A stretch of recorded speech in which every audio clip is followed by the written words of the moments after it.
कल बिलावल भुट्टो जरदारी साहब ने कराची की खिदमत में कोरंगी की खिदमत में एक तोहफा पेश किया और उस तोहफे के साथ साथ कराची का एक बड़ा अहम इशू, बल्कि सारे सूबे का बड़ा अहम इशू सेंसस के हवाले से बात की।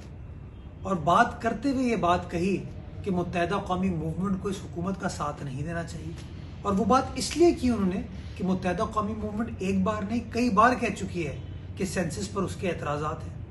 बिलावल साहब का सिर्फ ये बयान देना था कि मुत्तहदा कौमी मूवमेंट के कुछ दोस्त परेशानी उनको लाहक हो गई है। बिलावल साहब का क्या कसूर है कि वो कोरंगी की खिदमत कर रहे हैं? वो कोरंगी जो कि 1988 से लेके आज तक मुत्तहदा कौमी मूवमेंट को या उनके हलीफ जमात को वोट देता आ रहा है। वो कोरंगी जिसके अंदर डेवलपमेंट का कोई काम मुत्तहदा कौमी मूवमेंट के मेयर हों, डीएमसी के चेयरमैन हों, उनके मिनिस्टर्स हों, उनके एमएनएज एमपीएज हों या उनके इत्तेहादी पाकिस्तान तहरीक इंसाफ के एमएनएज एमपीएज हों, उन्होंने कोई काम नहीं किया।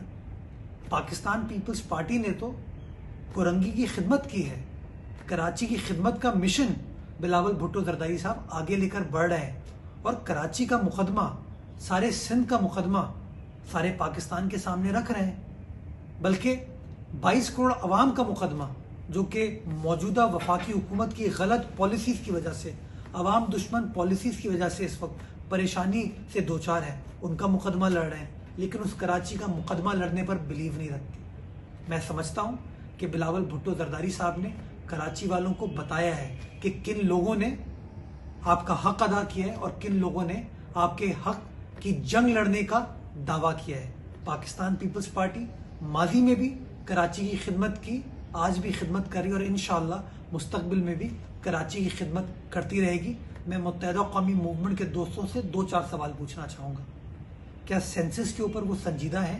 अगर संजीदा है तो बिलावल भुट्टो जरदारी साहब का हाथ थामे। अगर वो संजीदा है तो इमरान खान की वफाकी हुकूमत का साथ छोड़ें, पीपल्स पार्टी का साथ दें, मिलकर सिंध का मुकदमा, पाकिस्तान का मुकदमा हम इस्लामाबाद में बैठकर लड़ते हैं। अगर वो कराची की डेवलपमेंट में संजीदा है तो वजीर आजम पाकिस्तान से सवाल पूछ लें कि 162 अरब रुपए तरक्याती पैकेज जो कराची के लिए अनाउंस हुआ था वो कहाँ है।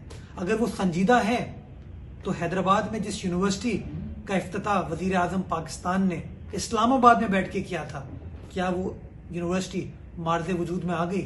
क्या उसकी ज़मीन मुख्तस कर दी गई? क्या वहाँ पर क्लासेस स्टार्ट हो गई? ये 2-4 सवालों के जवाब अगर मिल जाएं तो बड़ी मेहरबानी होगी। बाकी जो इल्ज़ाम लगाना चाहते हैं वो इल्ज़ाम लगाएं। पीपल्स पार्टी अच्छी नीयत के साथ कराची की खिदमत पर बिलीव करती है और इंशाअल्लाह उसी तरीके से खिदमत का ये प्रोसेस जारी व सारी रहेगा।